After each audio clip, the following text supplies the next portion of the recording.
I think my talk is a little bit different, although there's some consistency with some of the prior speakers. My name is Stanley Ahalt. I'm the current director of the National Consortium for Data Science, but we're actually trying to launch this at a higher level, and we're ultimately going to hire somebody to run this organization. And I want to tell you about this organization and appeal to you to participate. And we're focused on this topic of data science because we believe, and we as a collection of people, largely in the Triangle in North Carolina originally, but this has now grown, that we really need to start thinking about data as a scientific endeavor. Much like computer science emerged in the early 60s, and people at the time didn't think of it as a coherent field. I think that problem still exists, not with computer science any longer, but with data. And lots of times what you see is point solutions. And in particular, my roles are kind of mixed at UNC-Chapel Hill. I'm a professor of computer science and very proud to be a faculty member with Fred Brooks, who was referenced earlier today, and Fred still is in the office almost every day. He's an amazing person, and one of the things you learn from him is that you should think about what you're doing in a larger context. And so that's exactly what prompted us to start thinking about this field of data science. I would also hasten to tell you I'm the director of RENCI. That's a job I intend to continue for the longer term. And RENCI is the Renaissance Computing Institute, and it's responsible for helping accelerate the research of faculty researchers at Duke, NC State, and UNC-Chapel Hill. So we actually kind of are a demilitarized zone between three competing universities. And I would also say that NC-A&T is one of our the folks we work with very extensively, and Justin's name is mentioned here later in this talk. And as a consequence of our working with these faculty members, we came to realize over time that all we were doing was dealing with data issues. And so we've attempted to start creating a platform that I'm going to tell you about today to start solving these problems once instead of every time in point solutions for every different application. But before I do that, I want to motivate why we think data science is such an interesting opportunity. And I want to talk about the challenges and the opportunities. Then I'll transition into what we mean by data science. It's a very, very simple definition that would have held elegantly for computer science back in the 60s. Some of you all, I'm old enough to have met Grace Hopper. And when Grace Hopper came up with the idea of a compiler, it was a revolutionary idea. And we have yet to figure out how to think about such systemic solutions to the data problem. There's no compilers for data. What would it be to be a compiler for data? But we are starting to see some architectures around data starting to emerge. Some of those architectures are profound and deep. Certainly the B2B architecture that's present in the business web is one. But we want to talk about how we start thinking of these things holistically rather than in these individual layered responses. And then I'm going to talk about the value of data and try to argue that different data has different value and what is the intrinsic value of data in and of itself. We don't have a complete answer to that, but I think there's some interesting results out there. And then talk about the National Consortium for Data Science and where we're trying to head with that. So many of these statistics you may have already seen. There's lots of presentations out there. I, too, would rather avoid the use of the word big in big data, and I think it's somewhat meaningless. You know, I can blithely throw off, I know Chayton has a huge amount of data under storage. My organization, RENCI, struggles constantly with the amount of data that we have to handle. I'll give you an example of genomic data as a great example of where the data is almost boundless, and it's become a real question about how we deal with the data itself and whether or not there's privacy concerns, et cetera. And so we're trying to figure out exactly how to deal with the fact that the data deluge, which is again a catchphrase that's being used by a lot of people, is upon us, and yet we haven't really done anything to try to stem that flow and attempt to use more systematic approaches to how do you address these issues. So 90% of the worldwide digital data has been created in the past 2 years, and that's actually shrinking. We're actually starting to decrease it at an even faster rate. And we've transitioned now from a compute-centric world to a data-centric world. And that's also been followed in our research patterns. This is data that's been derived from, Wall Street Journal had a figure that looks very similar to this, has some of the same content, and also this is, IDC has been collecting this data. And you can see what happened in around 2003, we transitioned from paper heavy to digital heavy, and now it's basically switched all the way over there. So this has been a very rapid transition, and honestly, I don't think our social structures, our research structures, our scientific structures, even our mathematical structures have not adapted to this yet because it's been such a rapid change. And so let's talk about some of these issues. A lot of this has been driven by technology, the very computer science that we're all so proud of now. Basically, it created an internet that made it very easy to move things around and find things. And so that has driven a desire to datafy everything, including ourselves. Faster processors, memory storage, all of the revenue-generating types of hardware that come along with data has accelerated. Sensors. I mean, I would argue that CMOS sensors in your cameras are one of the key reasons why the data deluge is upon us, because it got so cheap to collect very highly sensed data, very finely sensed data.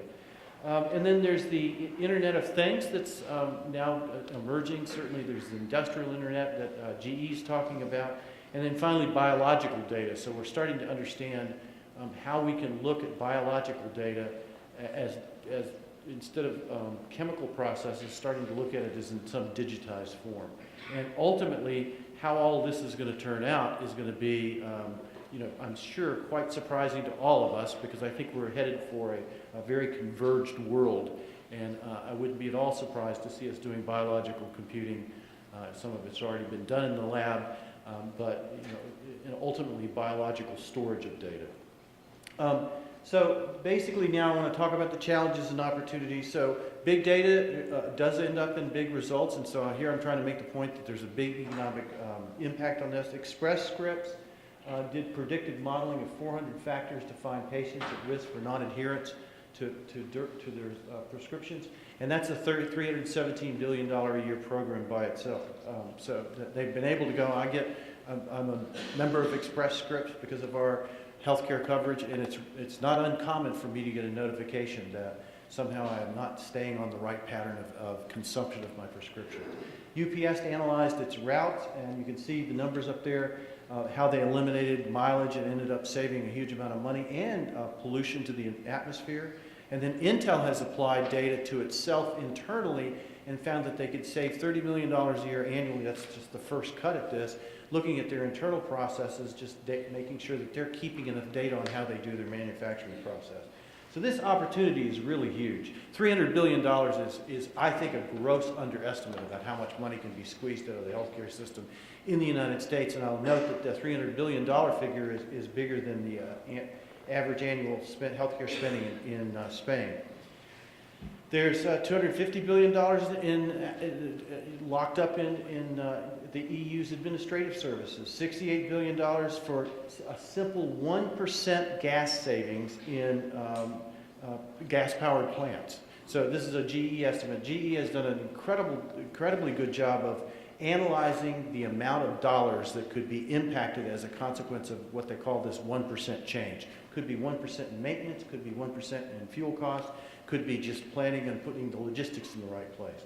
So the point here is that there is a huge amount of economic value to be had in looking at the data, the science of data. How do we look at data as a scientific object? And furthermore, this is going to drive jobs. So globally, there's an estimate that by 2015, there's 4 million jobs out there. 1.9 million of those big data jobs are likely to be in the United States. And it is obvious that we are not fulfilling our educational objectives. And that's one of the things that has generated a discussion among those 3 universities in the Triangle, and each of them are trying to figure out how to modify their curriculum in order to accelerate the generation of data science scholars, both at the undergraduate level and at the graduate level. And in some cases, people are talking about now, instead of having computer literate students, how do we have data literate students? So that everybody, the historian, the English major, the psychiatrist, all through the entire academy, how do we make sure that they understand the changes that are going to occur around data? Here's some numbers that indicate how much of a push there is and how challenging it's going to be to meet this big data talent shortage. This is numbers picked from a number of different sources. And basically, what is very clear is that right now, if you're a big data scientist, the world is your oyster. You're able to find jobs at an unbelievable rate, and so the bidding war's on. And so for somebody like RENCI, a small organization that tries to hire very capable people to accelerate other people's research, that's become a real issue for us because we lose our people to industry. We have to instead appeal to their interest in doing cool stuff, and I'll tell you a little bit about the kind of cool stuff we do. But this is a production issue, so it's something that we have to address systematically. So big data experts need an incredible breadth of skills. I was just at a meeting with some of our industrial colleagues. I'll show you who's a member of the National Consortium of Data Science. And one of our speakers, I believe it was a gentleman from SAS, made the point that there are plenty of people who can produce and manage data, okay? And there's decision makers, and data scientists fit in that gap, okay? So they have to understand what problems that a particular industry, a particular scientific objective, how do we identify how we're going to attack a particular problem using data?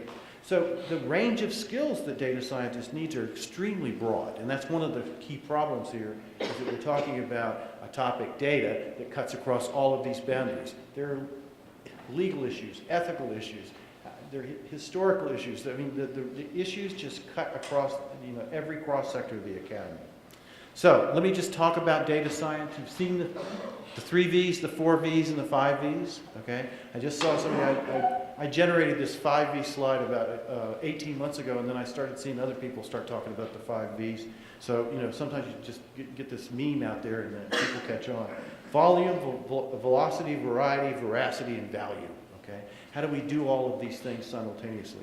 But the real problem is that for any one particular problem, which of these factors come into play and how heavily they're weighted varies. So the heterogeneity of the data and the problems around data is a central problem. Furthermore, the issues of data management and analytics, hardware, and expertise are expensive. So when you go into a lone scientist, let's say somebody who's working in a typical chemistry department, how they're going to deal with data is a real problem for them because there's a hurdle that's not easily surmounted in how that they start thinking about their data problem. So we need to find systematic ways that we can start to harness and allow everybody to take advantage of data. Now, the big in big data is a moving target. It's kind of like artificial intelligence. Everybody kind of knows what they mean by saying big data, but it's not a very specific concept. And over on the right, I just want to point out that Moore's law was dropping things at a certain rate. That's that top line. The bottom line is the dollars per DNA basis, and that's dropped even more dramatically.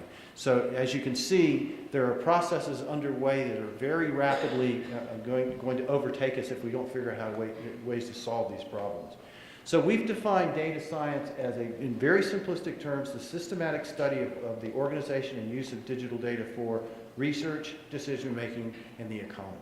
Okay? And this is not a topic that is lacking out there in the literature. If you look, there's lots of different opinions about what it means. And I spoke earlier about what a data scientist is. Good data scientists will not just address business problems, but they will pick the right problems that have the most value to their organizations. So these data scientists have to be able to take data sets and do interesting things with them. Analyze data for threats. Our prior speaker is a perfect example. Now let's talk about the value of data. Is all data good? Is all data something that you want to share with everyone else? How do I make a decision about what I'm going to keep and what I'm going to throw away? These are key problems, and we haven't even attempted to try to discuss them. So Moore's law, data was doubling every, basically we were increasing the capability of computers every 18 months by a factor of 2. Is the same true for data? Well, you could argue that right now we're expecting our data to grow about 64% every year, so it's more rapid than Moore's law. And as we increase the volume of data, does the volume itself indicate that the data is getting better or more useful? So some organizations think that data is very useful. NSF had an interesting little blurb out a couple of months ago where it says that data is a resource more valuable than gold. Okay? I have my doubts. I don't know how you weigh data. I guess I could take the chip and scrape off the oxide and figure out whether it's worth more than gold. I know personally that if my laptop goes missing and I have unencrypted student data or patient data on it, it's going to be way more important than gold to me because I'm going to lose my job, okay, and my pension and a lot of other things. So, well, okay, maybe it is more valuable than gold. The folks up at UC Berkeley, Ian has a very interesting argument. For big data, Moore's law means better decisions. So his argument is very simple. The better you get the data and the more data you get, you ought to be able to drive down the error bounds. And the AMP lab up at UC Berkeley is doing a marvelous job at creating software artifacts that help people estimate off the larger and larger volumes of data how to make better decisions. So the question is more always better? And you could argue that more data points means more, and more data sets, et cetera, means a more complete analysis. You can argue that more accurate conclusions are possible, et cetera. So that's the kind of the line of reasoning that we've been seeing followed for some years. But there are other people that have a different position.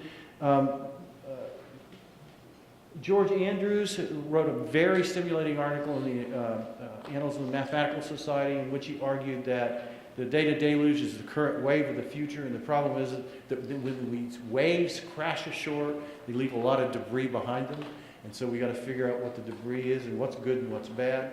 And he asked some very pointed questions. In an age when it's possible to collect and analyze data without models, should we just abandon the scientific process? If so, what does this mean to our educational process? How does it affect people that are going to learn? And most profoundly, I would argue that his last statement in his paper, nearly the last statement in his paper, is that I fear that one of the unintended consequences is the stated assumption that nothing is trustworthy if it's not supported by data. And ever since I've read this, I've asked myself, where am I experiencing in my own life conclusions that are not being supported by data, and what does it mean? Okay? Does everything have to be datafied? Do I have to be able to prove everything? I mean, that's kind of what I want to do, but maybe that doesn't make any sense. I'm not sure that I can measure love, for example. Certainly not my love for my children or my wife. So, this is a real challenge. Now, I want to point out that if there's any one slide that I want to embed in your head today, it's this one. And this is from a 2009 paper from Radio Science at Stony Brook. He's written a series of papers, and you should go read them all.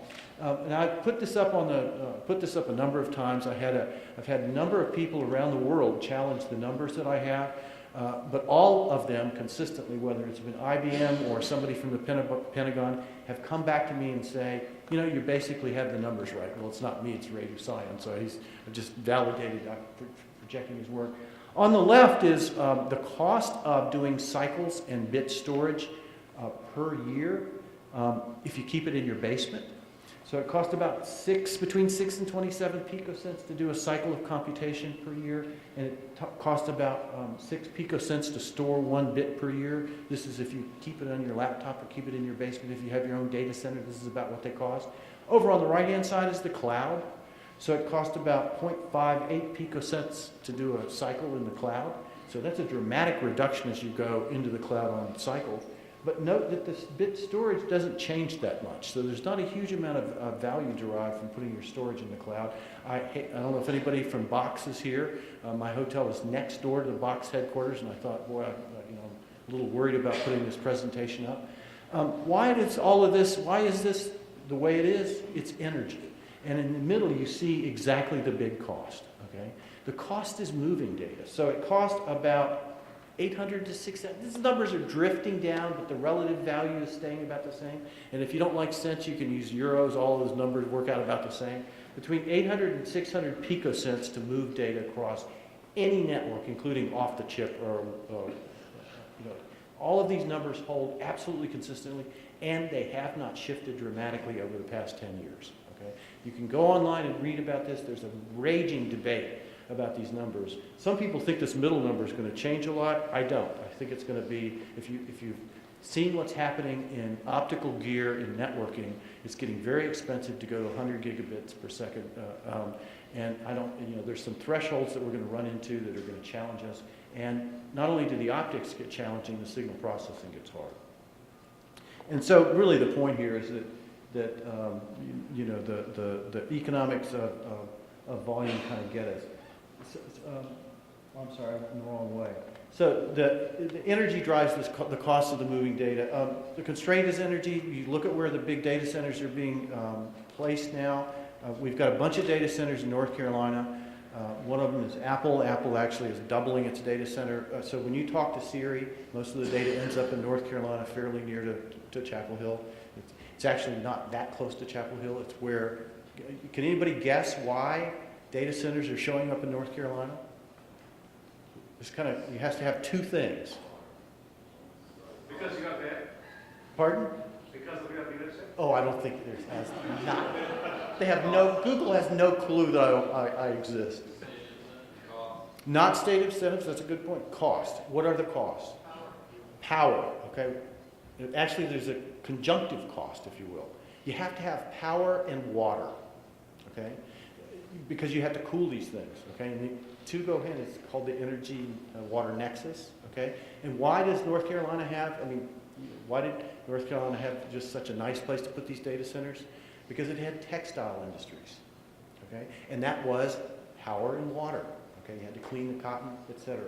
As those textile industries went overseas, there was a lot of places that had very cheap land, and in some cases, Apple actually remodeled an existing textile building, okay? They built a second building right next to it and made it look like the first building, okay? From right out of the late 1900s, okay? 1800s, okay? So it's a brick building. So these things are very interesting to see how they're evolving and where we're going with this. Now let me give you two use cases, and I've got to be conscious of my time here.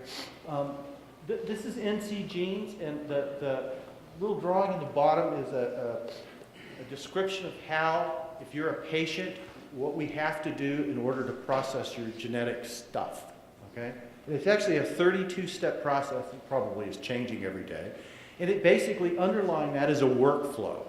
And now, why would you have to have a workflow for your genetic stuff? Well, the idea is that we have to be able to compare your genome against other people's genomes, okay? And over on the right-hand side, you have bins of genomic information that are constantly shifting over time. So here's the picture. If you have a rare genetic variant, it's going to show up in a subpopulation very infrequently. So I have to collect a whole lot of data to be able to diagnose what's wrong with you from a genetic standpoint. Okay? So RENCI, my organization, built this. Okay? We've been building it over about 3 years, and we've been processing a bunch of patients. It says 300 there, but we're up to about 1,000 now. And just recently, I never knew that I was going to go home and say I had a scientific story in Cosmopolitan. Because of this system that we built up, and because we're starting to be able to collect statistics on the genomics of the population in North Carolina, we were able to diagnose a woman who had not walked in 37 years. And so that's what made the story in Cosmopolitan.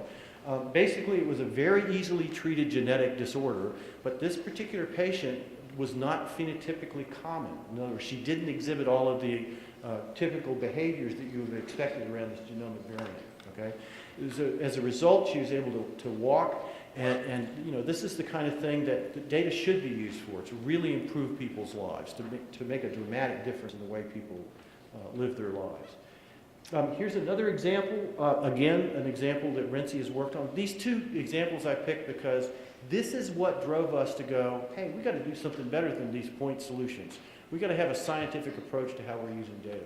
This is an effort that's underway called ADCIRC. It's a storm surge program. The stuff in blue has been, the stuff in yellow has been built. So we actually have a series of computer centers that are constantly running the ADCIRC storm surge model. We ended up putting it up on the right-hand side. You can see a web page. You can go to, if you Google NC-CERA, you can go and look at up and down the East Coast. and it's day to day, every day, it's predicting what the storm surge is going to be. So we were fortunate, I say fortunate with air quotes here, because we were able to catch 4 hurricanes. And by the time we caught Sandy, so the first one, nobody was paying attention except for the homeowners, the people who had beach cottages. So we saw a spike in our web traffic. By the second one, the U.S. Army Corps of Engineers and the Coast Guard was asking questions about our website. Now, by the time Sandy hit, we were able to predict within about 6 inches where the storm surge was going to occur in New Jersey. Again, this is just data. We're just a little academic unit. We put it up on the web, not expecting anybody to use it. And this actually won the DHS, the Department of Homeland Security Science and Engineering Technology Award for 2012. So that was last year it was awarded. So again, it's rare as a scientist, as a computer scientist, that I get to go home and say, I may have saved a life today. It's not me, it's a whole crew of people working for years on this. So our argument is that this stuff really matters and it's all data. Okay? We got to figure out how to organize ourselves to be able to take advantage of this kind of data. This ended up getting written up in the New York Times. We had a floodplain analysis stuff in the National Geographic. So this is just a relatively small number of people working real hard on a particular problem. So possible approaches, we've decided to create what we're calling the National Consortium for Data Science. And its mission is to try to get everybody to come together and start thinking of data as a scientific endeavor, just like what happened in the 1960s when people said, we need this discipline of computer science. So it's a multi-sector. Our goal is to encourage people to have a broad community perspective, to start to coordinate, to facilitate. So much of like what NIST is doing, we're trying to figure out how do we bring people together en masse and start talking about these key problems. So we have a collection of members. A lot of these folks have a presence in the Triangle, but you'll note Drexel and Texas A&M are on there. They've participated in every one of our events.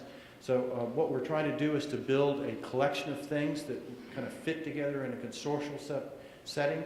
We have a data observatory that's up and running. If you go look at the data sets that we've started to collect, we're trying to figure out how to crowdsource some additional data sets. All of these are going to be publicly available for people, for example, to teach against. Okay? So the synthetic data question that came out earlier, we're trying to figure out how do we get synthetic electronic health records that mimic, the statistics mimic, real data, real patient populations in order to train physicians how to be data scientists. Because they're all going to have to be data scientists now, okay? We have a data laboratory where we're putting our open source software tools around data science. We have a data fellows program. Justin's on as a recipient, just a small amount of money to work on industry-driven problems with your graduate students. And next year we're likely to renew that program, and we might actually give some money out to industry this time. So these members are paying members, and we're taking the money that we're pooling and trying to do interesting things with it. Okay, so we have all of these components, and in the first year we tried to get all of this stuff off the ground. We've done that. We've had a great leadership summit where we invited NIH to come down and visit with us, and that was a great event. The BD2K program, we think we have helped shape that a little bit. We had the faculty fellows, and we've had a series of other events, including some 2 or 3 day workshops that are occurring here in the summer for people who want to come in from all around the country to do some data science courses.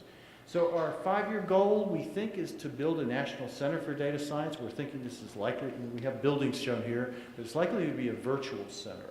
So we're thinking about how we want to shape a collective activity around all of the issues that are focused on data science. And with that, I'll quit, and I think I'm close to time.